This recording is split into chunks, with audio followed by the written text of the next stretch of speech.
Selamat datang di Bitcoin Gogo Goceng. Saya kaget, tapi begini nggak sempat ya. Oke lah, ini ya mati lampu, sorry. Pasang. Oke, ini adalah channel tentang pembelian Bitcoin setiap hari. Karena channel ini kita melakukan pembelian Bitcoin setiap hari Dengan nominal Rp5.000. Memang kecil sekali ya, cuma goceng, cuma 5.000. Tetapi kita menanamkan nilai untuk menabung dan berinvestasi tidak perlu ditunda-tunda. Iya. Setidaknya dimulai dengan uang Yang kecil. ya. Oke, Bu, itu intro awal buat yang baru pertama kali datang dan mau tahu ini channel apa. Tetapi yang pasti kita di sini selalu mengulang-ulang juga kepada subscriber kita melakukan hal yang sama. Karena itu apa? Karena itu adalah hal yang harus kita tanamkan di pikiran kita. Sadap sekali. Tanamkan di pikiran ya. Dan disiram dengan air cinta. Iya. Oke. Dan juga kita sini selalu memberikan konten edukasi-edukasi dan selipan-selipan meme lucu di tengah video. Seperti ini. 2000 dulu. Pas 15.750. Cuma 2.000. Oke, ya. Ini ada salah satu pertanyaan dari netizen, tetapi menurut kita penting untuk dibahas. Nah. Sebelum-sebelumnya kita sudah pernah bahas tentang mentor sesat.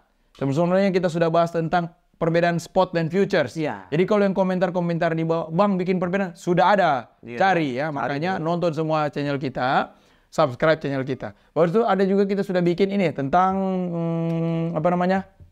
spot futures, tentang perbedaan meme dan judi slot. Nah. Bahkan kita sudah pernah bikin perbedaan tentang exchange tertentu yang bisa kita transaksi. Iya. Ya, kita sudah banyak materi-materi yang nantinya juga sebenarnya semua materi itu akan kita rangkum.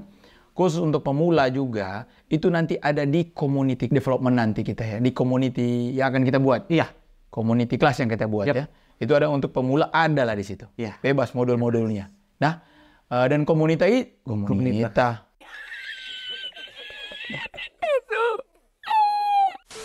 Nah, jadi itu nanti ada di komunitas yang akan kita buat ya. Komunitas itu. Jadi jangan lu pikir kemana-mana ini, nanti berapa belas juta, nanti berapa juta gitu. Tidak, bukan situ ya. Bahkan uang Anda kita tidak mau terima kalau Anda tidak punya skill. Iya. Karena yang akan kita seleksi nanti orang yang betul-betul punya skill. Iya. Skillnya itu sangat diseleksi, nanti ada proses seleksinya. Karena di dalam komunitas itu akan ada apa-apa aja, Bung. Akan ada Buka contek. Yang pertama adalah apa itu? Apa bacaan? Rabun, Pak. Hafal dong, hafal. Gimana ini? Berapa episode tidak hafal? Aduh, Rabun. Ada konten untuk pemula. Iya, ada modul untuk pemula. Nah, ada Apa? Coba jelaskan dulu apa. Jelaskan. Jelaskan cepat. Tunggu.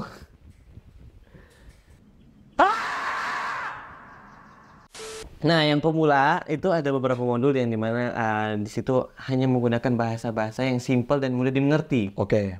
Nah, Itu jaminan buat para pemula ya. Nanti Iya. akan gabung. Tidak perlu mau hafal-hafal leverage, apalah. itu nanti ada tahap-tahap. Iya, nantilah. Tapi untuk pemula awal pasti akan bahasa-bahasa yang gampang, mudah dimengerti, dan kalian pasti mengerti dong. Iya. Gitu. Terus apa lagi? Nah, dan terus ada yang tahap kedua itu adalah open diskusi. Nah, ini yang berbeda. Iya. Karena yang di lain-lain mungkin hanya bagi signal, entry di sekian, harga sekian, TP sekian ya. Tapi tidak ada penjelasannya. Ya, ini harus ada penjelasannya. Iya. Orang yang membagikan itu harus bertanggung jawab. Ini kenapa nih? Dan kalian semua yang gabung di situ bebas untuk bertanya dan menyanggah. Iya. Namanya juga diskusi. Iya dong. Jadi bisa menyanggah. Misalnya contoh nih, Kak buat satu contoh nih. Hei, kalian entry Bitcoin di harga 64.000. Ya, entry buy sekarang karena ini momentumnya sudah pas. Coba kamu berikan contoh sanggahan. Itu gimana tuh? Maksudnya, kenapa harus entry di situ? Alasannya apa? Analisanya gimana? Terus saya bilang kan, karena kemarin saya dapat info, ini info linknya, BlackRock masuk dengan uang sekian, akhirnya kapitalisasi market bisa naik seperti ini. Kamu bisa sanggah lagi. Nah, iya masih bisa sanggah. Sumber beritanya itu kayaknya hoax kayak gitu. Jadi enak. Diskusi kita semuanya tuh berkualitas. Siap. Jadi tidak hanya nunggu-nunggu. Iya. Tidak karena apa kata dia, apa kata ini, apa kata itu ya. Kita tidak, jadi kualitas dari member itu yang akan dipentingkan. Iya. Kalian gabung di dalam, kalian memiliki kualitas. Makanya statement Dior itu, tahu Dior? Tahu Dior? Dior Apa? itu perusahaan. Do your own research. Jadi Dior itu akan benar-benar jadi Dior. Nah, itu benar-benar do your own research gitu. Jadi kalian gabung, ada perdebatannya di dalam yang kuat. Nanti saya sebagai mentornya di dalam akan melihat nih, kalau perdebatannya sudah mengarah-arah ke sampai serang-serang fisik atau apa ya tentu akan ada wasit. Itu janganlah ke situ, tapi substansi perdebatannya lebih ke benar-benar riset. Oke, itu untuk kelas. Kenapa ke situ ya? Kenapa? Karena kita sudah capek nih memberikan konten, terus ada yang tanya lagi. Para kontennya sudah pernah dibuat. Nah, tapi ada satu konten, contoh konten daging. Hari ini akan kita bahas money management. Belum pernah kan? Belum pernah. Belum pernah. Nah, hari ini kan kita buat. Tetapi untuk memikirkan jangan sampai nanti pasti nih setelah video ini selesai, ke depannya ada yang tanya lagi, "Bang, tolong bikin Money management. iya, padahal sudah ada gitu. Nantilah di community ya. Nah, tapi untuk sekarang akan saya bahas money management. Menurut Rafael, money management itu apa? Money management itu pengaturan alokasi uang. Spesifik setelah itu kan pengertiannya nih. Spesifik prakteknya seperti apa? Misalnya, saya mempunyai uang 1 juta. Itu akan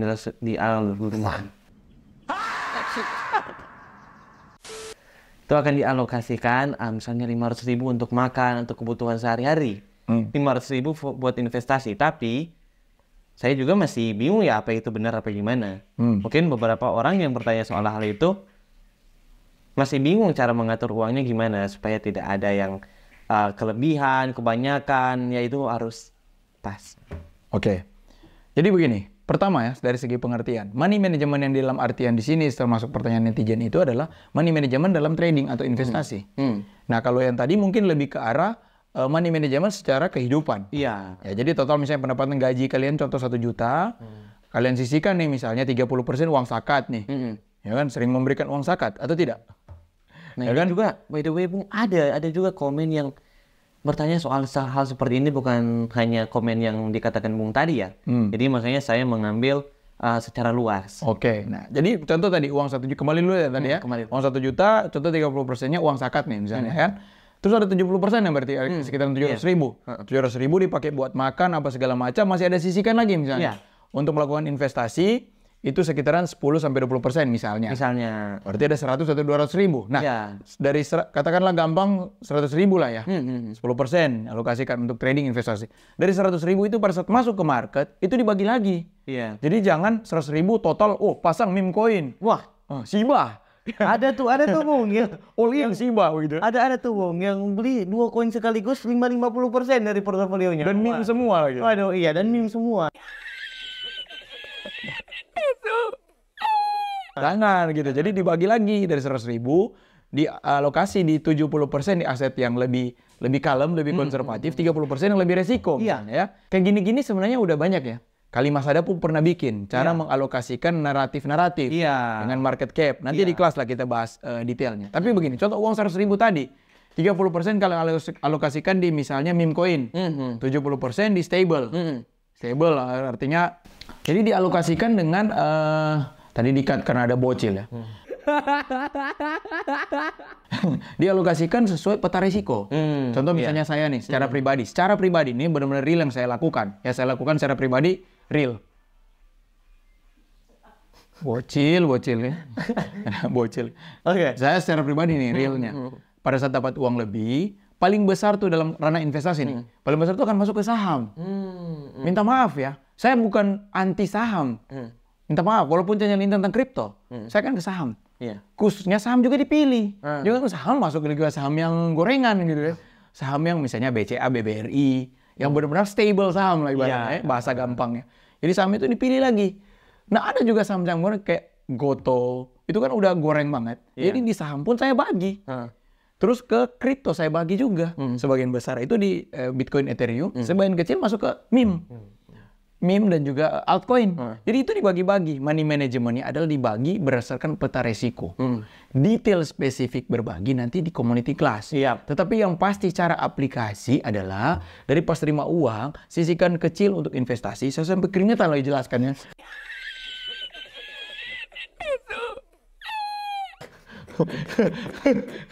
Waduh. Disisihkan uang ya. Setelah disisihkan dibagikan berdasarkan peta resiko. Yang paling kecil adalah yang paling beresiko. Misalnya dia bilang, forex, futures itu bagus. bagus. Bagus. Tapi yang paling kecil aja. Iya. Oke, seandainya kalian habis ya sudah, jatah kalian cuma sampai situ. Tapi yang paling besar di sektor itu. Di sektor itu pun, contoh, yang stable coin di kripto, ada USDT, USDC, itu kan stable. Iya. Artinya nilainya hampir 1:1 dengan mata uang tersebut. Iya. Jadi pergerakannya hampir-hampir tidak bergerak. Itu yang paling stable. Alokasikanlah di situ. Itu money management, Raf. Oke. Ini bukan money management yang diajarkan Indra Kensya yang kemarin yang binomo. Kita beli. Terus kalau kalah top up kali 2. Wah, Iya begitu. Tahu kan? judi dong itu.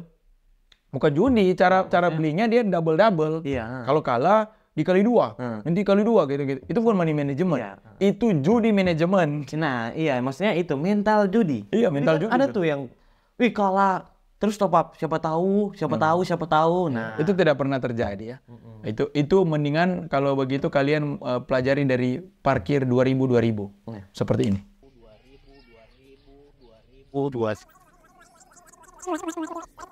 2000 dulu. Pas 15.750.000. Ya, kira-kira seperti itu ya untuk money management. Untuk konten malam hari ini, sesimpel itu. Money management itu adalah pas terima uang, bagiin dulu uang zakat, uang. Kalau di Kristen tuh ada perpuluhan, kalau di Muslim ada zakat. Hal-hal yang berbau keagamaan ya. Yap. Kerohanian, kalian sisihkan dulu ke situ. Iya, betul. Ya, itu yang paling pertama. Kalian mau debat dengan saya tentang itu terserah, tapi dari kita memiliki nilai itu aja dulu. Iya. Yang kedua adalah kebutuhan primer. Iya. Makan. Jangan kalian tidak makan, dibeli Bitcoin. Nah, makan Bitcoin dong. Waduh. Gimana itu? Itu ya. Setelah makan segala macam, paling terakhir untuk masuk ke capital market. Setelah masuk ke capital market, dibagi lagi. Iya. Sebagian besar yang lebih aman, yang kecil dengan peta resiko yang lebih besar. Iya. Jadi kalau resikonya besar, uangnya dikecilin. Peta resikonya yang kecil, uangnya dibesarin. Iya. Kayak gitu ya. Jadi in detail seperti itu. In detail banget di dalam community. Oke, sekian untuk konten kali ini. Mati lampu kamu. Pasang. Nah. Semoga bermanfaat bagi kalian semua yang nonton. Dan jangan lupa di-subscribe, karena itu bentuk dukungan untuk kami. Yeah. Jangan juga di-share, dan tapi nih, lupa ngomong nih. Nyalakan lonceng notifikasinya. Ya. Karena kita upload video setiap hari. Oke. See you on the next video. Bye-bye.